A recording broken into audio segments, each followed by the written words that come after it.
बिस्मिल्लाहिर्रहमानिर्रहीम, अस्सलाम वालेकुम। प्रोग्राम 11th आवर, मैं वसीम बादामी आपको खुश आमदेद कहता हूँ।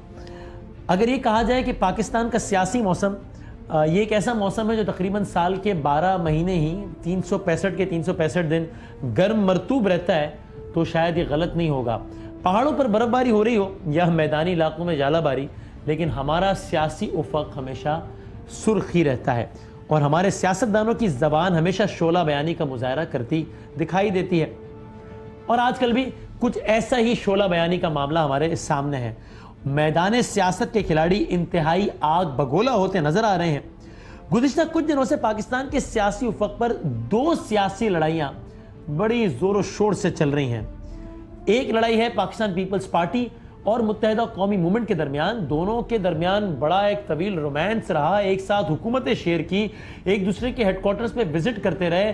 पीपल्स पार्टी की आला तरीन क़यादत एमक्यूएम के मरकज पर आई और एमक्यूएम की जानिब से हमने देखा कि जब सदर थे जरदारी साहब तो उनकी हिमायत में रैलियां निकाली गई और आज दोनों के दरमियान ऐसी गोलाबारी चल रही है। और यही हमारा आज का मौजू है कि जिसको देखकर सब हैरान परेशान है। इस पर बाद में बात करेंगे, चूंकि ये हमारा मौजू भी है और ये जो गोलाबारी है ये अब तक गोलाबारी तक ही महदूद है। और इसका उन्वान क्या इस लड़ाई का? इस लड़ाई का उन्वान है कचरा। लेकिन जो दूसरी लड़ाई है पाकिस्तान की दो और बड़ी सियासी जमातों के दरमियान, यानी पाकिस्तान मुस्लिम लीग नून और पाकिस्तान तहरीक इंसाफ, उसका उन्वान था फटीचर और रेलू कट्टा। और बदकिस्मती से वो जो लड़ाई थी वो सिर्फ लफ्जी गोलाबारी तक महदूद नहीं रही बल्कि फिजिकल हो गई। इस पर मियां जावेद लतीफ साहब ने मुराद सईद साहब के खानदान के हवाले से जो कुछ कहा या उनके घर वालों के हवाले से जो कुछ कहा वो तो इतना शर्मनाक है, वो तो इतना, मैं उसके लिए क्या अल्फाज इस्तेमाल करूं कि उसको तो रिपीट भी नहीं किया जा सकता, उसको रिपीट किया जाना भी नहीं चाहिए। और उस पर ज़्यादा हैरत की बात यह है कि उस पर आला सतह से कोई कंडेमनेशन नहीं आई। उस पर मजीद हैरत की बात यह है कि खुद इस हुकूमत की तो वज़ीर इत्तलात हैं ज़ाहिर मरियम औरंगज़ेब साहिबा, बड़ी मोहतरम हमारे लिए, खुद मरियम नवाज शरीफ साहिबा जो कि वैसे सोशल मीडिया और हर हवाले से बहुत एक्टिव रहती हैं, लेकिन वहाँ से भी मरियम नवाज शरीफ साहिबा की जानिब से उस अंदाज से दो टोक मजम्मत इस सब की नहीं आई, जो कि बड़ी हैरान कुन और अफसोसनाक बात भी है। और दूसरी तरफ मुराद सईद साहब फिजिकल हुए, फिजिकल होने की भी ज़ाहिर है किसी भी तौर पर उसकी इंडोर्समेंट नहीं की जा सकती, लेकिन उनके भी लीडर की तरफ से न सिर्फ ये कि उसकी मजम्मत नहीं आई बल्कि उन्होंने तो इस हवाले से ये कहा, मुराद सईद ने तो सिर्फ एक मुक्का मारा, शुक्र है कि मैं वहाँ नहीं था, मैं शायद उससे बहुत आगे बढ़ जाता। मुराद सईद में गैरत है, कोई भी किसी भी इंसान में गैरत हो और उसको इस तरह की बात की जाए जिस तरह की इस घटिया इंसान ने की है, वो हो सकता है कि इससे बहुत आगे चला जाता। हुक्मरान जमात के आबिद शेर अली साहब ने अपना हक वफादारी इन अल्फाज में अदा किया। पीटीआई के रेलू कट्टे रुकने असेंबली ने पीएमएलएन के एमएनए को लिफ्टों से जब निकले वो गालियां दी और उन पे फिर हमला किया। जब आपको शफीक पापा थे, जब कप्तान, आपको बाउंड्री में खड़ा किया जाता था, आप रेलू कट्टे थे उस वक्त, को बॉल पकड़ने का तरीका भी नहीं आता था, लोग आपको कहते थे बेबी बेबी बॉल पकड़ो। ये टीचर कप्तान, तुम्हारा वो रेलू कट्टा वजीर आला, इतनी सी उसकी शक्ल है, इतनी सी रेलू कट्टा लगता है, वो है भी रेलू कट्टा। जब्कि अक्सर हुकूमत के लिए ही अपने बयानात से मुश्किलात खड़े कर देने वाले राना सनाउल्लाह साहब ने तो इमरान खान साहब के इन दो लफ्जों की मुजस्सम तशरीह की कुछ इस तरीके से। टीचर और रेलू कट्टे, अब देखें ना, ये जिस किस्म का कल्चर जो है, हालांकि अगर देखा जाए तो जो इनके जो अपना है वो इनके तर्जमान और सेक्रेटरी इंफॉर्मेशन भी हैं शायद नईमुल हक साहब, यानी अगर आप देखा जाए तो रेलू कट्टे का लफ्ज़ उनके ऊपर बिल्कुल पूरा फिट बैठता है। उनकी आवाज़ देखें, उनकी बॉडी फिजिक देखें। और इसी तरह से जो है, अगर फटीचर किसी को कहना है तो जो चौधरी सरवर साहब हमारे गए हैं यहाँ पंजाब से, साबिक गवर्नर, इस वक्त वो फटीचर का जो है ना वो रोल जो है वो पीटीआई में जो है वो अदा कर रहे हैं। और पाकिस्तान तहरीक इंसाफ के तर्जुमान नईमुल हक साहब ने इन दोनों का इलाज अपने अल्फाज में यूं बयान किया। आबिद शेर अली और राना सनाउल्लाह जैसे लोग जो हैं, इनका पान की सियासत में कोई मुकाम नहीं होना चाहिए। इनको तो उल्टा लटका कर इनको कोड़े मारने चाहिए। और इनकी जो बद जबानी है और जो बद कलामी है, ये पाकिस्तान की सियासत में गंद फैला रही है। हम इंशाल्लाह अगले इंतखाबात जीत कर इन पर मुकदमा चलाएंगे। जैसे लोगों को एक उम्र कैद होनी चाहिए। लाखों के भूत जो होते हैं वो बातों से नहीं मानते। अब आते हैं दूसरी लड़ाई की जानिब, जो कि हमारा आज का मौजू भी है, पाकिस्तान पीपल्स पार्टी और मुत्तहिदा कौमी मूवमेंट। पिछले दिनों कराची का चूंकि सबसे बड़ा मसला आजकल है कचरा, वो मुल्क जो कि वो शहर जो कि दुनिया के कई मुल्कों से बड़ा है, अब उस शहर की अनफॉर्चुनेटली पहचान ये बन गई है कि एक हालिया रेटिंग के मुताबिक दुनिया के जो टॉप 10 ममालिक हैं, किस हवाले से, किसी और हवाले से नहीं, कचरे के हवाले से, गंदगी के हवाले से, गलाजत के हवाले से, उसमें कराची का नाम जली हुरूफ में लिया जाने लगा है। और पिछले दिनों यहां की दो बड़ी जमातों के लोगों ने एक दूसरे को इन अल्फाज में इस हवाले से मोरिद इल्जाम ठहराया। ये इदारे तो कई दहाइयों से एमपीओ के कब्जे में रहे हैं, इन्होंने बर्बाद करके रख दिया इन इदारों को, तो इल्जाम हम पे लगा दें। 8-9 बरस का आपका फैलाया हुआ गंद 8-9 महीने में भी साफ नहीं हो सकता। इन्होंने इतने गोश्त मुलाजमीन भर्ती किए हैं, इतने ज्यादा भर्ती किए हैं जिसकी आप अंदाजा नहीं लगा सकते। तनख्वाहें लेते हैं बल्दियाती इदारों की, नौकरियां करते हैं एमपीओ की। नौकरियां भी दी हैं तो मेरिट पर दी हैं। आपके वजीरों की तरह अपने ही कारकुनों को नौकरियां बेची नहीं है हमने। इन्होंने पार्क नहीं छोड़े, ग्राउंड नहीं छोड़े, रोड नहीं छोड़े, ट्रीटमेंट प्लांट नहीं छोड़े, कोई खाली जमीन इस शहर में जो आए को नजर आई, इन्होंने कोई एमिनिटी प्लॉट नहीं छोड़े, सब पे इन्होंने कब्जे किए। नाले इन्होंने बेचे हैं। बेनजीर साहिबा के नाम पर बनाने वाले पार्क तक में कमीशन खा गए। लियारी तक को ना पानी दिया ना सड़क दी तो गैंग वॉर। यहां तक कि सिंध असेंबली में भी कचरे के हवाले से नज़म सुनाई जाने लगी। कहां से आया कचरा, ये किसने फेंका कचरा, ये किसका कचरा, टीवी भी चलता है कचरा, ऐवान में चलता है कचरा, बात होती है सिर्फ कचरा। चाइना से हम सैनिटेशन के हवाले से लोग मंगवाएंगे, चाइना वाले आएंगे, चाइना वाले काम करेंगे, है रे मेरा कचरा, तू कहाँ जाएगा कचरा, आखिर तू खत्म तो होगा कचरा ही कचरा।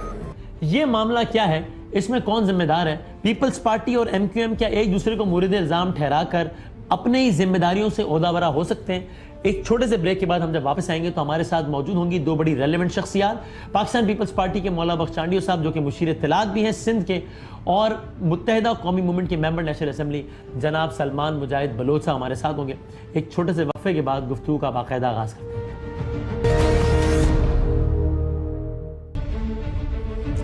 खुश आमदेद कहते हैं आपको प्रोग्राम में एक बार फिर। मैं बहुत शुक्रगुजार हूँ, हमारे साथ मौजूद हैं मुशीर इत्तलात सिंध जनाब मौला बख्श चांडियो साहब, और हमारे साथ मुत्तहिदा कौमी मूवमेंट से मेंबर नेशनल असेंबली सलमान मुजाहिद बलोच साहब। मौला बख्श चांडियो साहब, मैं आपसे आगाज़ करना चाहता हूँ, ये जो अभी एक सारा हालिया दिनों में जो कुछ हुआ बयानबाजी का सिलसिला, सर एक बड़ा मासूमाना सवाल तो है ना मौला बख्श चांडियो साहब कि अगर एक लम्हे को फ़र्ज़ कर लीजिए कि जो कुछ आप लोगों ने कहा बिल्कुल ठीक कहा, और कराची का जो बेड़ा गर्क है उसकी 100% जिम्मेदार मुत्तहिदा कौमी मूवमेंट है, तो सर सवाल मेरा यह है कि अंदरूने सिंध कौन सी दूध की नहरें बह रही हैं जहां पर पीपल्स पार्टी पिछली एक दिहाई से बिला शिरकत गैर हुक्मरान है? आपकी मेहरबानी, पर आप जब बात करते तो जरा इंसाफ से भी बात करें। अब देही इलाके जिनके इर्द गिर्द कच्चे इलाके हैं, कच्ची आबादियां हैं, उनका मुकाबला आप कराची से करेंगे तो मेरे ख्याल में इंसाफ से बहुत दूर हो जाएगा। टंडो चलो देही सिंध को देही पंजाब से कंपेयर कर लें, अब बताएं। ऐसे ना करें वसीम, मेरी आपका मैं सवाल सुनूंगा, लेकिन आप मुझे भी मेरी जो जवाब है उसको जरा बात करने तो देना। अभी टंडो मोहम्मद खान की सफाई का मुकाबला आप 20 साल से डिफेंस में जो सफाई की हालत है उसको देखेंगे। कराची से आप एक किसी को रवाना करें और अंदरूने सिंध की तरफ रवाना करें, पंजाब में लाहौर से किसी को रवाना करें, अंदरूने पंजाब रवाना करें, सड़कों की हालत ज़ार से लेकर अतराफ का माहौल, फर्क है अंदरूने सिंध या पंजाब में या नहीं? या अंदरूने सिंध कई गुना बेहतर है अंदरूने पंजाब से? थर पारकर में गुज़िश्ता 40 और 30 साल से ऐसा इंतजाम नहीं है अस्पतालों का जो अब है। अब मैं कहता हूँ, आपको कह रहा हूँ, अंदरूने सिंध का मतलब आप चले हैदराबाद से अपन चलते हैं मीरपुर खास से उमरकोट, मिट्टी, ऐसे घूम के आते हैं, फिर बताएं ये कराची की शाराएं हैं या थर पार करके टीलों में बने हुए रास्ते हैं? सर यानी आप ये कह रहे हैं कि जो बड़े शहरों में तब्दीली नहीं आई, जहां पर बेनजीर साहिबा का मजार है वहां तब्दीली नहीं आई, जहां के अपोजिशन लीडर है जिस करके वहां तब्दीली नहीं आई, अंदरूनी सिंध ले आए। ये मैंने नहीं कहा, ये मैंने नहीं कहा। आपने जो सवाल पूछा जब अंदरूनी सिंध का, तो मैं जवाब, अब आप आ जाए लाड़काना में। लाड़काना में स्कीमें शुरू हो गई हैं, अब 1 दिन में 2 दिन में 6 दिन। आप देखिए जो नहरों पर पुलें बनी हैं, अंग्रेजों के दौर में, पूरे दौर में 3, इन्होंने 8-9 साल में कुछ 4 पुलें बनी हैं दरिया सिंध पर, एक लाड़काना में है। तो जाहिर टाइम तो लगता है। अब जाकर देखिए आप, रास्तों के लिए शाहराहों का काम हो रहा है, बाईपासेस बन रहे हैं, हर शहर पे बड़ा काम चल रहा है। लेकिन अभी कोई रूबरू जाकर देखे, कैमरा उठा के कोई रिकॉर्डिंग करे, मुझे अपने साथ ले चले, अगर जहाँ कोई कमी पेशी होगी तो एतराफ़ कर लूँगा। लेकिन फिर भी कहता हूँ जो हमें करना चाहिए था, जो हमारे लोगों की तौक़ात है, वो नहीं हो सके। ये ठीक है, मैं इस पर ठीक है मजीद बात करूंगा। लेकिन सलमान मुजाहिद बलोच साहब को भी डिस्कशन में वेलकम कहता हूं। सलमान साहब, ये भी तो एक बहरहाल फैक्ट नहीं है कि मुत्तहिदा कौमी मूवमेंट जिसने पॉलिटिकली इतना ज़्यादा पावर एंजॉय किया है कि MQM पीपल्स पार्टी के साथ पता नहीं कितनी मरतबा हुकूमत में रही और कितनी मरतबा बाहर आ गई। मैं एक गुजारिश कर सकता हूँ आपको बड़ा हमली कि मैं अगर आपको भी चैलेंज करूँ कि आप मुझे बताइए कि MQM कितनी दफ़ा हुकूमत में गई, कितनी दफ़ा बाहर आई, और कब कब किसकी वजह से गई और किसकी वजह से बाहर आई, तो आप भी मुझे नहीं गिनवा सकेंगे इतनी दफ़ा ये मामला हुआ। वो MQM जिसका इतना जोर था, वो सफाई सुथराई के मामला पे अपना जोर नहीं चला सकती पीपल्स पार्टी पे? औज़ुबिल्लाहिमिनश्शैतानिर्रजीम, बिस्मिल्लाहिर्रहमानिर्रहीम, इय्याका नअबुदु व इय्याका नस्तईन, व तुइज़्ज़ु मन तशा व तुज़िल्लु मन तशा बियदिकल खैर, इन्नका अला कुल्लि शैइन क़दीर। बहुत शुक्रिया वसीम बादामी भाई, मौला बख्शानी साहब को, व्यूअर्स को अस्सलाम वालेकुम। देखें, इशू ये नहीं है अपना वसीम बादामी भाई के अपना हुकूमत में आए और हुकूमत में गए, वो तो हमने 3.5 साल पहले पिछले टेन्यूर में छोड़ दिया था, और अब भी हमने छोड़ा है। लेकिन अब इशू जो है कराची का है, यहाँ इख्तियारात की बात हो रही है। अभी आपने बड़ा अच्छा सवाल किया कि अगर कराची में हमारी नाकामी या मुत्तहिदा कौमी मूवमेंट को मौरूद इल्ज़ाम ठहराया जाता है, तो सिंध के जो दीगर जो 22-23 अजला हैं, जिसमें बड़े बड़े शहर हैं, जिसमें लाड़काना है, घोटकी है, नवाबशाह है, 7 है, या दीगर थर है, तो वो अच्छे से सवाल का अच्छा सा जवाब भी सुन लिया होगा फिर आपने चांडिया साहब से। मैं उसी पे आ रहा हूँ, देखिए, अगर ये पीपल्स पार्टी की हुकूमत ये कहती है कि जी हमने कराची को फोकस किया है आवाम को बुनियादी सहूलियात देने के लिए, मेगा सिटी बनाने के लिए, तो बाकी जो सिंध के अंदरूनी सिंध के जो शहर हैं, जहाँ से वजीर आला भी है, वज़रा भी है, उनको फोकस कितना किया है इन्होंने पिछले 1947 से लेके आज तक। अभी मेरे साईं ने गिनवाया कि सड़कें भी बनी, अस्पताल भी बने। अभी थर का इशू सामने आया कि वहाँ मोर भी मर रहे हैं, इंसान तो छोड़े, इंसान तो मर गए, मोर मर रहे हैं वहाँ पे। अभी 7 का इतना बड़ा थाना हो गया, वहाँ अस्पताल नहीं है, एम्बुलेंस नहीं है। तो अगर आपने बेड गवर्नेंस की मिसालें देखनी है तो आप हुकूमत सिंध में देख सकते हैं, जिससे आवाम आज। लेकिन वाईफाई लग रहा है थर में, ये खबर देखी होगी आपने, थर में वाईफाई लग रहा है। कैसी बच्चों जैसी बातें कर रहे हो, मोर मर रहे हैं, आपको रानी खेत का पता ही नहीं है। रानी खेत की बीमारी होती क्या है आपको पता है नहीं, बस बात कर ली आपने। हजारों लाखों मुर्गियां मरती हैं उसमें, अब टीलों में मोरों को रही है, हम कबूल करते हैं, हमें एहतमाम करना चाहिए। ऐसे लफाजी इस्तेमाल करते हो। अच्छा, थर में जो बच्चे मर रहे थे वो किस बीमारी, उस बीमारी का नाम क्या था? मैं बता दूंगा। देखिए, वहां 3 दिन के बच्चे जो पैदा हुए वो इंतकाल कर गए, 1 महीने का, 2 महीने का बच्चे की पैदाइश के वक्त ये सारे वाकयात वो हैं। कोई 10-12 साल के बच्चे को नुकसान नहीं हुआ है, कोई बूढ़ा कोई जवान नहीं गया, मासूम बच्चे हैं। वक्त से पहले बच्चे पैदा होते हैं, तरीकेकार आम आदमियों वाला, अभी तक दाइयों वाला है। शहर इतने दूर दूर है, इतने घर पहुंच से दूर है। अब उनका समाजी जिंदगी, उनके तौर तरीके, सारी बातें, लेकिन फिर भी हुकूमत इस जिम्मेदारी से खुद को आजाद नहीं समझ सकती। ठीक है, पॉइंट आ गया। ठीक है, मैं सलमान साहब से कहता हूं अपना पॉइंट कंप्लीट कर लें। सही, बिल्कुल ठीक है। जी सलमान साहब। वसीम भाई, इशू ये नहीं है, इशू है कराची का, कराची शहर में सफाई का, कराची शहर में डेवलपमेंट का, इख्तियारात का। हम जो जंग लड़ रहे हैं वो सिर्फ कराची शहर या हैदराबाद शहर के मेयर की, चेयरमैन की जंग नहीं लड़ रहे। हम जहाँ पे अंदरूनी सिंध में जो इजला है, जहाँ पीपल्स पार्टी के चेयरमैन या मेयर बैठे, उनकी भी जंग लड़ रहे हैं। पर अब देखें ना, इस महाज़ाराई का नुकसान किसको हो रहा है? शहरियों को हो रहा है, शहर कराची के वासियों को हो रहा है, और इस शहर के लोगों का और इस शहर का नुकसान हो रहा है। आज जो यूनाइटेड नेशन की रिपोर्ट आई है कि 10वें नंबर पे कराची शहर आ गया है, गंदा तरीन शहर हो गया दुनिया भर में। अब पीपल्स पार्टी की हुकूमत का, मैं तो कहूँगा ये तो एक हवस वाली हुकूमत है, जो कहती है KDA भी हमारे पास हो, वाटर बोर्ड भी हमारे पास हो, बिल्डिंग कंट्रोल भी हमारे पास हो। और आप देखें शहर कराची में क्या हालात इख्तियार कर चुके हैं।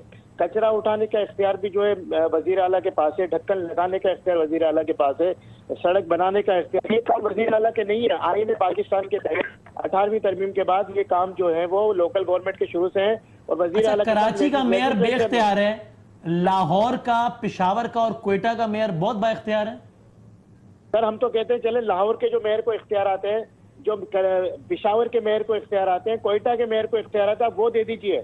कम से कम उनको कचरा उठाने का इख्तियार तो होगा, कम से कम उनको लोगों को पानी देने का इख्तियार तो होगा, कम से कम उनको सड़क बनाने का, गली बनाने का, मेन होल का कवर का। यानी आप ये कह रहे हैं कि पीपल्स पार्टी ने जितना बेख्तियार कराची के मेयर को रखा हुआ है, बाकी सूबाई हुकूमतों ने उतना बेख्तियार अपने मेयर्स को नहीं रखा हुआ।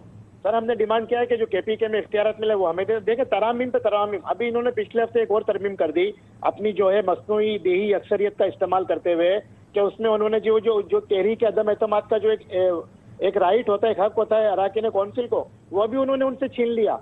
ये तो एक जनरल फिनोमिना है कि अब नेशनल असेंबली, सेनेट हो या सूबाई असेंबली हो, उसमें तहरीक अदम एतमाद का राइट होता है, वो भी इन्होंने छीन लिया। ये जमहूरियत का गला घोट रहे हैं, ये जमहूरी रिवायत को परवान नहीं चढ़ा रहे। आज जो मलिक रियाज साहब कूद पड़े हैं, हम उन्हें वेलकम करते हैं, लेकिन ऐसी नौबत क्यों है कि आज मलिक रियाज को ऐलान करना पड़ा, अपनी मशीनरी को लाना पड़ा बहरिया टाउन की, कराची की सड़कों पे। मैं समझता हूँ ये सीधा सीधा फेलियर सिंध गवर्नमेंट का है, पीपल्स पार्टी की बैड गवर्नेंस की मिसालें कायम हो रही है। हम पे अगर इल्जाम देते हो हमें इख्तियार दे दीजिए, या हम पे बड़ा जी एहसान किया जाता है हम आपको 50 करोड़ रुपए महीने के दे रहे हैं केएमसी को, भाई क्यों नहीं देंगे आप? जब आपको एनएससी से पैसा मिलेगा। लेकिन सलमान साहब फिर मिसालें तो ये भी तो कायम हुई है ना, ये मिसालें भी तो कायम हुई है ना, जो सईद गनी साहब ने कहा अपनी प्रेस कॉन्फ्रेंस में कि कराची का पार्क तो छोड़े, कोई नाला भी नहीं बचा, उस पर कब्जा हो गया। और कब्जा कौन कौन करता था, किस किस नाम की कटिंग होती थी, और किसका तोती सर चढ़ के बोलता था, कोई किसी के आगे। बिल्कुल याद है, वो तो सवाल चांडिया साहब से करूंगा ना। और ये भी पता है कि अब जो आया है वो उससे ज्यादा पैसे बनाता है, ये भी पता है। लेकिन आप तो अपना जवाब दीजिए ना, आप तो पहले। सैकड़ों एकड़ जमीन यहाँ पे अलाट कर दी गई है। चले हम पे इल्जाम है हमने चाइना कटिंग जो है मुतारिफ कराई, यहाँ तो गोट कटिंग मुतारिफ करा दी गई, और अब तो दुबई कटिंग की इस्तिलाह आ गई है। या कराची के अतराफ की जमीनों को, कराची के मैदानों को, अभी कल मुझे बताया गया कि पीएनटी कॉलोनी, जहाँ पे दिल्ली कॉलोनी के अंदर में एक बहुत बड़ा ग्राउंड है, उस पर कब्जा किया जा रहा है बगैर लीज के। तो ये तमाम चीजें कौन रोकेगा? आप हम पे इल्जाम लगाते हैं गोश्त मुलाजमिन का, हम तो आज भी कह रहे हैं कि जो गोश्त मुलाजमिन है एमक्यूएम ने रखे, आप उसको निकाल दीजिए, तनख्वाह रोक दीजिए। रखे क्यों है? लेकिन पिछले 8 मुझे बताएं, मैं चांडिया साहब की तरफ जाता हूं, उससे पहले मुझे आप एक बात बता दें, पीपल्स पार्टी का ये इल्जाम ठीक है या नहीं कि नेमतुल्लाह साहब के दौर में 15,000 मुलाजमीन थे, मुस्तफा कमाल साहब के पास 60,000 हो गए? ये इल्जाम ठीक है या गलत है, ये बताएं। सर आप स्टैटिस्टिक्स निकलवा लीजिए, आप रिकॉर्ड निकलवा लीजिए, आप बताइए ना, आप बताइए। ये भी देख लीजिए निजाम नहीं, ऐसा गलत है। निजाम जाने के बाद 2010 से 2017 तक डीएमसी, केएमसी, कच्ची आबादी, वाटर बोर्ड में एडमिनिस्ट्रेटर के थ्रू कौन हुकूमत करता रहा? पीपल्स पार्टी ने यहाँ पे भर्तियां भी की हैं और बगैर मेरिट के की हैं, पैसे लेके की हैं। आप निकाल लीजिए कि एमक्यूएम की ज्यादा जी। चांडिया साहब, मेयर को बाइख्तियार बनाने में क्या मसला है, क्या रुकावट है? मैं परेशान हूँ जब से आए हैं। अख्तियार कौन से अख्तियार चाहिए? बाख्तियार बने बैठे, मुंतखब हो गए, अब आ जाए। रास्ते साफ करने में बादामी भाई कौन सा अख्तियार चाहिए? पानी निकालने गली में से किसमें क्या अख्तियार? कोई आईनी बहरान आ गया है, अब बहाना बना। हाँ, असल में दर्द है जमीनों का कि हम वो अख्तियार जमीनें लाट करें। इनको मुशर्रफ ने जो मीठी चीजें मुंह से लगाई है, अभी मुशर्रफ वाला जमाना नहीं आ सकता। मुशर्रफ वाले कानून में, मुशर्रफ वाले निज़ाम में सूबे की हाकमियत का इनकार किया गया था, वो नहीं। ये मुंतखब असेंबली ने जो अख्तियार दिए, पर आप पूछे ना मुजाहिद साहब से, हमारे दोस्त से, पानी निकालने में क्या अख्तियार है, कचरे उठाने में क्या अख्तियार है? आप बताएं तो सही। मुजाहिद साहब, कचरा उठाने और सड़क से पानी साफ करने में क्या अख्तियार चाहिए? इसमें क्या अख्तियार है? मैं आसिम बादामी भाई, मुशर्रफ के दौर में तमाम इदारे जो है वो सिटी नाजिम के मातहत कर दिए गए थे और हमने डिलीवर भी किया। हम पे भूल जाए मुशर्रफ को, भूल जाए मुशर्रफ को, भूल जाए। बात हम नहीं भूल सकते ना, भूल नहीं सकते। वो कराची का मोहसिन है, कराची का मोहसिन था। भूल जाए, मुशर्रफ को भूल जाए। आपने तो मुशर्रफ को जो है गार्ड ऑफ ऑनर देके जाने दिया था, आपने तो उसको क्लीन चिट दी थी जनाब। ये बच्चों जैसी बात बोल रहे हैं, ये बच्चों जैसी बातें हैं। हम करें तो बच्चों जैसी बात है। अच्छा मौला बख्श चांडिया साहब मैं बात कर लूं। देखिए वसीम बादामी भाई, पानी वाटर एंड सीवरेज बोर्ड का चेयरमैन कौन? वजीर बल्दियात। पहले सिटी नाजिम मेयर होता था, अब उसके अंडर में हम पानी भी मुस्तफाना तकसीम नहीं कर सकते। सड़क से पानी निकालने का इख्तियार किसका? सीवरेज बोर्ड का। किसके अंडर में? वजीर बल्दियात के। कचरा उठाने का इख्तियार solid waste Sindh solid waste management board बना दिया जिसके 6 अरब रुपए रखे गए। आज मैं आपसे सवाल करता हूँ 6 अरब रुपए का फंड कहाँ गया? मिसाल दी जाती है पंजाब में भी है जी, पंजाब में Punjab solid waste management board नहीं है, वहाँ पे लाहौर है, फैसलाबाद है, भावलपुर है। आपने बनाना तो कराची सॉलिड वेस्ट मैनेजमेंट बनाते, नहीं बनाया। आज भी जो है आप डीसी अपना एडमिनिस्ट्रेटर के थ्रू और अपना जो है एमसी के थ्रू जो आप करप्शन कर रहे हैं, डीएमसी वेस्ट में चले जाइए। डीएमसी वेस्ट में क्या हो रहा है? वहाँ पे जो एमसी बैठे हुए हैं वो माशाल्लाह वही काम कर रहे हैं, कह रहे हैं जी मिनिस्टर को भी पहुंचाना है, फलां को भी पहुंचाना है, उसको भी पहुंचाना है। ब्यूरोक्रेसी अपना काम कर रही है, पीपल्स पार्टी ने अपना कंट्रोल में रखा हुआ है। और मैं आपको बताऊं कि जो बात होती है गैर कानूनी भर्तियों की, तो गैंगवार को आपने यहाँ पे मुसल्लत किया जनाब। इस शहर कराची पे मासूम लोगों का आपने कत्ले आम कराया, पीपल्स पार्टी की छतरी थी। जुल्फिकार मिर्जा को हम कैसे भूल सकते हैं? और सलमान भाई वो होता है ना, वो इतनी ना बड़ा पाकियत दामा की हिकायत। सर आप गैंग वॉर की बात बिल्कुल ठीक कर रहे हैं, लेकिन आप डायरेक्ट गैंग वॉर पे आ गए। गैंग वॉर से पहले भी तो एक एपिसोड चला था ना, जब वो आपको याद है वो लियारी के कुछ नौजवानों का कत्ल हो गया था और वो हड़तालें हो जाती थी। तो सर आप ना छड़े ना उस मौजू का, आप अचानक ही गैंग वॉर पर आ गए। उससे पहले होते में आए ना जरा गैंग वॉर। सुने वसीम भाई सुने, मैं जो पॉइंट देना चाह रहा था, पुलिस में जो गैंगवार के कारिंदों को भर्ती कराया गया पीपल्स पार्टी के वजीर दाखिला और पीपल्स पार्टी के लोगों ने कराया। मैं ये पॉइंट देना चाह रहा था आपको, जिसकी रेंजर्स ने भी रिपोर्ट दी, सुप्रीम कोर्ट ने भी रिपोर्ट दी। मैं ये पॉइंट देना चाह रहा था। मुझे तो मैं ये पॉइंट देना चाह रहा था कि जिन पुलिस एहलकारों ने कार्रवाइयां की थी ऑपरेशन में, वो भी चुन चुन के मार दिए गए। तो सर ये तो फिर बात खुलेगी तो बहुत दूर तक लग जाएगी ना सलमान भाई। सुने वसीम भाई सुने, मुझे 1986 में बुशरा जैदी का केस भी याद है, जब जो है यहाँ पे कराची शहर में क्या होता था लसानियत के नाम पे। तो फिर तो ब्लेम गेम ही चलेगा ना। फिर किसी को बुशरा जैदी याद आएगी, किसी को 12 मील याद आएगा, फिर तो बहुत कुछ होगा ना। कटी पहाड़ी याद आएगी तो बल्दिया टाउन याद आएगा। आज फिर हमें उसी दोहराए पे लाके खड़ा कर दिया गया है कि जी महाजिर महाजिर महाजिर। यार अगर हम ये बात है तो फिर महाजिर है, हम उर्दू बोलने वाले हैं हम। आप क्यों जो है महाजिर होकर रोना रोते हैं? दे दीजिए हमारा मैंडेट, दे दीजिए हमारा इख्तियार, हम करके दिखा देंगे। लेकिन आप करने को तैयार नहीं है। आप ये समझते हैं कि आप जो 10 सड़कें बना के 10 अरब की कराची में आप महाजिरों का वोट ले लेंगे कराची में। आप अहमकों की जन्नत में रहते हैं। उर्दू बोलने के वाले का वोट, महाजिर का वोट, कराची के शहरी का वोट इंशाअल्लाह आइंदा भी मुत्तहिदा कौमी मूवमेंट का होगा। से शुरू होने वाली है गुफ्तगू जारी रहेगी। एक छोटे से वक्फे के बाद दोबारा हाजिर हो। जी नाज़रीन, इस प्रोग्राम में एक बार फिर आपको खुश आमदेद कहते हैं। चांडियो साहब, ये बात तो लेकिन फैक्ट है ना कि आज अगर आप लोग ये कहते हैं कि मुत्तहिदा कौमी मूवमेंट ने तो कोई नाला तक नहीं छोड़ा और उस पर भी कब्जा कर लिया, और आपके मिनिस्टर्स बताते हैं कि एमकेएम क्या क्या गलत काम करती रही, तो फिर सवाल ये बनता है कि एमकेएम जब ये गलत काम कर रही थी तो पीपल्स पार्टी का तमाशा देख रही थी उस टाइम। सवाल आपने एक पूछा है, इस भाई साहब ने एक दस्तावेज खोल के रख दिया है। आप बुशरा, ये इनके पेट की असल बात है जो इनके मुंह में आ जाती है। बुशरा के बाद क्या हुआ था वो सारे कराची को पता है। ये गैंगवार तो कल की बात है, हम तो इससे भी हमारा वास्ता नहीं। लेकिन आपने तो इस शहर को जो रुलाया है, इस शहर के जो बच्चों को यतीम किया है, इस शहर के बच्चों की जवानियों को खत्म किया, माओ को रुलाया है, बेटियों को बेवा किया है, आपकी एक तारीख है। लेकिन मेरा ये मामला नहीं है। आप जाने पर आप महाजिर हैं, मुझे खुशी है, महाजिर अच्छी चीज है, पर नाम के साथ बलोच हटा दो। महाजिर बलोच नहीं होते, बलोच महाजिर नहीं होगा, बाकी महाजिर आप हटा दो। बलोच महाजिर अच्छी चीज है, महाजिर अच्छी चीज है, महाजिर मुकद्दस लफ्ज है। यार आप चुप करें, आप सुन लें, अब सुनो तो सही।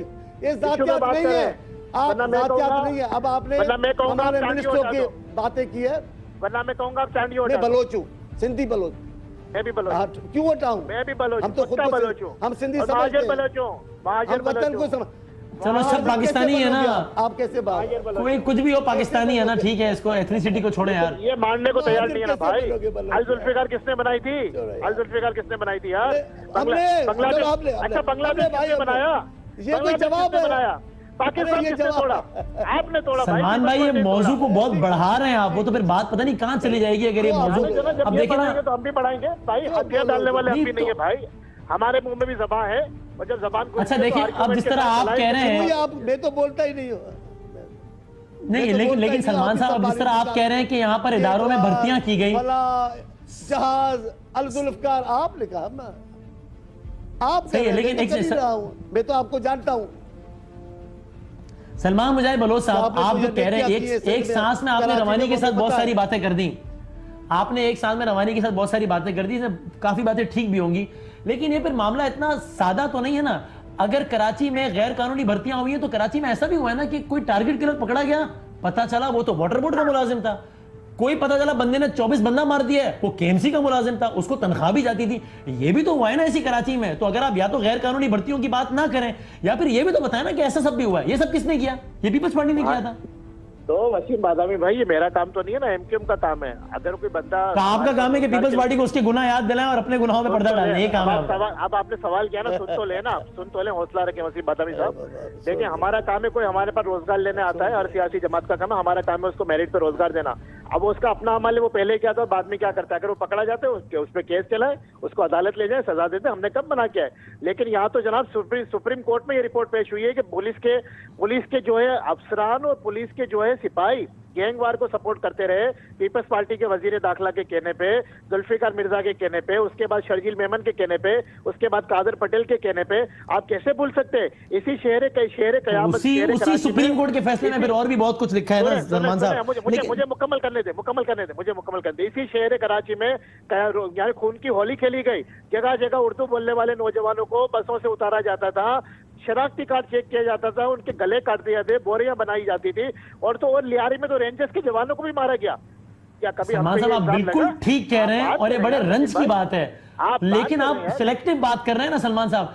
इसी कराची में ये नहीं हुआ कि एनपी का एक एमपी मारा गया और एक रात में 100 लोग मार दिए गए जिनका ताल्लुक एक खास एथनिसिटी से था। ये भी इस कराची में हुआ है ना। जो आप कह रहे हैं वो बिल्कुल ठीक कह रहे हैं और वो अफसोस ना कहे, लेकिन सिलेक्टिव बात तो ना करें ना।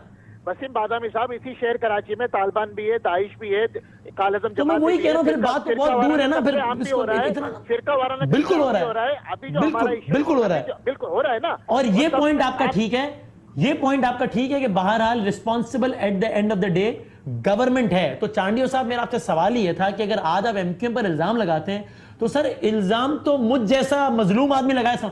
आप हुकूमत में रहे, आपको तो पकड़ना चाहिए था। 9-0 जा के दावतें देते रहे। अगर इतने बुरे थे तो क्यों बुलाते थे आप इनको? ठीक है, अब 2 मिनट मेरी बात सुन ले। हम सियासी जमात है, हम बातचीत पे यकीन रखते हैं, हम सियासी मामला सियासी अंदाज से हल करना चाहते हैं। हम समझते थे कि ये मामला सियासी तौर पर मुस्तकिल हल हो सकते हैं। बंदूक, ऑपरेशन, मारना मरना ये मसले का हल नहीं। हम बार बार एमक्यूएम से मशवरा करते थे, बार बार उनको अपने साथ शरीक करते थे और वो भी बड़े अच्छे थे, वो शरीक हो जाते थे। 3 साल 4 साल पावर में रहते, आखिरी दिनों में अलग हो जाए। हमने सियासी अमल से गलतियों को दुरुस्त करना चाहा, अमन अमान मुस्तकिल अमन अमान कायम करना चाहा। वो हमारे और इस सियासी अमल के नतीजे में आपने इनके मिलिटेंट एलिमेंट्स को भी नहीं पकड़ा। सुन ले, अब जरा सुन ले। अगर हमारे जमाने में पुलिस ने अगर एक्शन नहीं लिया तो इतने पुलिस अफसरान कत्ल कैसे हुए? हर दौर में पुलिस अमन अमान करा सकी थी, हर दौर में अमन अमान करवाया पुलिस ने, लेकिन पुलिस को क्या कीमत अदा करनी पड़ी आपको पता तो है। और फिर सर उन पुलिस एहलकारों का तहफ्फुज भी हुकूमत का ही काम था ना चांडियो साहब। कैसे हो सकता? उन पुलिस एहलकारों का तहफ्फुज भी हुकूमत का ही काम था ना चांडियो साहब। एक आदमी पकड़ो, 1000 आदमी खड़े होते, ये हमारा है, ये हमारा है। सियासी लोग, अब सियासी हुकूमत थी और बहुत सारी कमजोरियां भी थी। उनके पीछे कौन सी कुव्वतें थी जो हमें झुका भी रही थी, कमजोर भी कर रही थी, जो जमहूरियत को नाकाम साबित करना चाहते थे। उनकी कुव्वत पर ये जो कुछ किया इन्होंने, मैं एतराफ करता हूं कई चीजें रह गई, लेकिन हमने चाहा सिंध के मुस्तकिल बाशिंदों के दरमियान एक दोस्ताना फिजा हो, सियासी तरीके से मसाइल हल हो। उसमें गलतियां हुई हैं, मैं कबूल कर रहा हूं। लेकिन चांडियो साहब बस को जरा कंक्लूड करते हैं, ये बता दीजिए ना, अगर ये मैं खुद एक जमहूरियत पे यकीन रखने वाला इंसान हूं, मुझे पता है बड़ा अनपॉपुलर आर्गुमेंट होता है, लोग बुरा भला कहते हैं, लोग कहते हैं यार ऐसी जमहूरियत के बैठ के कसीदे पढ़ लो, हमें तो रोटी कपड़ा मकान से मतलब है, चाहे कोई भी दे दे। लेकिन अब सवाल यह है, अगर शहर में अमनो अमान कराना है रेंजर्स ने, शहर में कचरा उठाना है मलिक रियाज साहब ने, तो सर फिर सियासी हुकूमत ने क्या करना है चांडियो साहब? ये ठीक है, आप कबूल करता हूं मैं, लेकिन मैं कहता हूं जब हम सफाई करने का इंतजाम करें, ये बोरियां भरकर जो पत्थरों की निकलते नालों में से, आपका क्या ये हवा में उड़कर बोरियां जाती हैं। जानबूझ के हर मुहिम को नाकाम बनाना है और गलियों में हो रहा करता है। है? अब आपको यार छोड़े, बादामी साहब कसम आपको भी डालूंगा ना टीवी पे तो आप भी परेशान हो जाएंगे। छोड़े, आप सवाल पूछे, मेरा जवाब लें, वो सामने। मैं पूछता हूं, अगर एमक्यूएम मासूम थी, अगर एमक्यूएम महबूब थी, तो ये मुजाहिद साहब आपने कुरान उठाकर अलहदगियां क्यों की है एमक्यूएम से? आप क्यों क़यादत को छोड़ गए? हमारा वास्ता नहीं, हमारा कोई तो जराइम थे जिनसे लाताल्लुकी आपने की है, हमने तो लाताल्लुकी संदा से नहीं की। हाँ बिल्कुल और बिल्कुल, मैं फिर कहता हूँ, सियासी तरीके से मसाइल हल होंगे, इल्जाम तलाशी से मसाइल हल नहीं होंगे। हम सब लोगों के सामने इस बात को इंडोर्स करते हैं मुजाहिद बलोच साहब जो चांडिया साहब ने किए कि कुछ तो मसाइल से तभी लाताल्लुकी की है। मैं सिर्फ इतना कहूंगा वसीम बादामी भाई कि अभी आपने नालों की बात की, नालों से बोरियों की बात की, बात तो यहाँ कचरे की हो रही है। और हम तो ये कहते हैं कि इस साल तो इन्होंने नाला साफ करने का फंड ही नहीं दिया, और पिछले 8 सालों में जो नाला सफाई का फंड मिला वो कहाँ गया? 2 साल पहले भी निकला था एडमिनिस्ट्रेटिव केएमसी 56 करोड़ रुपए लेके भाग गया। 2 अरब रुपए जो पानी के लिए दिए गए शर्जील मेमन के घर से निकले। हाँ, इन्होंने क़यादत से अलहदगी की बात की। 22 अगस्त की जो तकरीर थी उसके बाद हमने 23 अगस्त को इल्जाम लगा रहे हैं शर्जील मेमन साहब इसकी तरदीद कर चुके हैं, जिस न्यूज चैनल ने खबर चलाई उसको नोटिस भिजवा चुके हैं। अच्छा, तभी तो नेब ने जो है वो क्या चला, मेरे लिए भी भिजवा दें, तो तमाम अखबारात में आया था। हाँ, जहाँ तक ये बात करें क़यादत से अलहदगी का, तो देखिए हमने 22 अगस्त इल्जाम दोहरा रहे हैं या इल्जाम लगा रहे हैं, बता दें जरा। सुने 22 अगस्त की जो पॉलिसी थी हमने उससे जो है अपने आप को डिट्रैक्ट किया, अलग किया। हम 23 अगस्त की पॉलिसी के साथ खड़े, हम पाकिस्तान के साथ खड़े, पाकिस्तान जिंदाबाद के नारे के साथ खड़े, हम पाकिस्तान ने अफवाज पाकिस्तान के साथ खड़े, हम मुहिब्बे वतन जमात हैं, मुहिब्बे वतन लोग हैं। हम वो लोग नहीं है कि जो ये कहें कि 3 साल तुम्हें रहना है, हमेशा हमें रहना है, फिर हम दुबई भाग जाएं, 1.5 साल के बाद फिर आ जाए। और फिर बिलावल जब परवाज करता है, अब्बा जी आके उसके पर काट देते हैं, बिलावल से कहलवाते हैं हम जी फौजी अदालतों की मुखालफत करेंगे। अगले दिन अब्बा हुजूर कहते नहीं जी हम तो हिमायत कर रहे हैं, हम तो हिमायत कर रहे हैं। लेकिन ओपन अब सुनिए ना, आपने क़यादत की बात की, सुनिए अब सुनिए नहीं, बिलावल साहब पे बोलेंगे, बिलावल साहब पे बोलेंगे, प्रोग्राम खराब हो जाएगा। मैं आपके बहादुरों को जानता हूँ, बिलावल साहब पे बोलेंगे नहीं, इनको मना कर। आपकी पॉलिसी जो सवाल नहीं है, जो आपकी पॉलिसी बता रहा हूं। अरे भाई चुप हो जाओ, जो सवाल है मैं पॉलिसी आपकी जानता हूँ, मैं आपकी पॉलिसी को जानता हूँ, मैं आपकी पॉलिसी को जानता हूँ। बादामी साहब इनको मना करें, आपके सवाल का जवाब दें। अगर दूसरा जवाब देंगे प्रोग्राम में मैं नहीं बैठ सकूंगा। अगर इस तरीके से बात करेंगे नहीं, जो सवाल पूछे आप, जो सवाल अब खामोश रहे, जो सवाल पूछे उसका जवाब दें। अब ये बात में बीच में बिलावल साहब, मैं आपको जानता हूँ, आपको जानता हूँ। चलिए, अगर आप उनके लीडर के हवाले से बात कर रहे हैं तो फिर आप जरा एक बस आप अपना आईना देख लो, आप अपना चेहरा देखो, पहले अपना चेहरा, रोज आईना देखते, अपना चेहरा देखो। आप बस रोज बिगड़ता जा रहा है, रोज बिगड़ता। हम तो आपकी हमदर्दी में बात कर रहे हैं। अगर आप चेयरमैन पे बात करेंगे प्रोग्राम नहीं होने देंगे। अगर आपने पीपल्स पार्टी को मना करें, मुझे चेयरमैन पे बोलेंगे नहीं, चेयरमैन का सवाल चांडिया साहब, चेयरमैन की सवाल मैं सुने हाँ नहीं, मैं ये मेक श्योर करूंगा कि चूंकि लीडर हर एक का काबिल एहतराम होता है और तो उनकी वो कोई इनडिसेंट ना हो, लेकिन एक मुहज़्ज़ब अल्फाज में तनकीद तो सब पर हो सकती है ना चांडिया साहब, मुझ समेत। नहीं, मैं और बात कहना चाहता हूँ, मैं कहता हूँ तनकीद का हक है इनको, बिलावल साहब भी कह सकते हैं, क्यों नहीं कर, लेकिन सवाल आपने एक पूछा है, ये जाते ये ऐसा, ये जो हमारी आपने मेरी बात नहीं समझी, ये कहीं और चले जाते हैं। पहले आप मेरी बात सुनिए। मैं जानता हूँ आपकी बातों को भी, मैं आपसे हकीकत को जानता हूँ, आपके बहादुरों को जानता हूँ, रेंजर के सिपाही की आपकी हालत क्या हो जाती है आज भी खड़े रेंजर्स हमारी। ओहो, वो तो डॉक्टर आसिम साहब के बारे में लतीफ खोसा साहब ने क्या कहा, आपको नहीं पता कि वो रेंजर्स की वर्दी देख के डर जाते हैं? क्या कह रहे हैं? छोड़ के भाग गए, रेंजर्स से प्यार करते हैं। कौन से कायद का नाम दे रहे हैं आप? अच्छा चले, मुझे ये इनके कायद फारूक सत्तार साहब है अभी, चांडियो साहब है ना, सही कहा ना मैंने? बलोच साहब, अरे यार ये सारे मामला फारूक सत्तार के जमाने के नहीं है, ये तब के हैं जब उनका महबूब कायद था, ये सारे जराइम हुए और ये उनके पीछे थे, ये तो उसमें शरीक है। फारूक सत्तार तो शरीफ आदमी है, उनकी थोड़ी बात कर रहा हूं। गैंगवार हमने बनाया था, उर्दू बोलने वाले हो गए ना। गैंगवार असला राय से लड़ाई में नहीं चाहता मैं आपसे। बेनजीर चले, मैं इस डिटेल में नहीं जाना चाहता। बेनजीर की शहादत पे 3 दिन तक खून की होली खेली गई कराची में। मैं सलमान साहब उसको वो फिर एक बड़ा लंबा टॉपिक है, फिर वो मुझे आखिरी सवाल आपसे करना है चांडियो साहब कि आज वजीर आजम साहब आए हैं कराची में, तो क्या कुछ इजहार इत्मीनान है आपका कि वो उनकी जो भी पॉलिसीज हैं for Karachi, for interior Sindh, या नई बात बन रही है? बस आखिरी सवाल मेरा आपसे। मुझे पहले तो मैं आपसे बात करता हूँ, मैं आपको अच्छा समझता हूँ, एक बेहतर प्रोग्राम करते हैं, लेकिन कुछ ज़ाब्ता करना चाहिए आपको। जिसका टॉपिक नहीं हो, जो मौजू न हो, जो सवाल ना हो, अगर उस पर गुस्ताखाना और गुस्से दिलाने वाली बात करेंगे, मैं लड़ने का कायल नहीं हूँ, मैं लड़ाई नहीं करता हूँ प्रोग्राम में। अब कहाँ से बीबी का कत्ल, खून की होली, ये लोग जानते हैं, सारा पाकिस्तान जानता है। इनको पता नहीं है कि खून की होली इस शहर में किसने खेली है। अब वज़ीर-ए-आज़म से के आने से खुशामदीद, वो पाकिस्तान के वज़ीर-ए-आज़म में ज़रूर आए, उनसे हमें कोई उम्मीदें नहीं है, हम खुशफहमी का शिकार नहीं है कि वज़ीर-ए-आज़म आएंगे और बड़े ऐलानात करेंगे, उस पर अमल कराएंगे। पंजाब के वज़ीर-ए-आज़म वो मोदी के यार नहीं है? कौन? नवाज शरीफ साहब।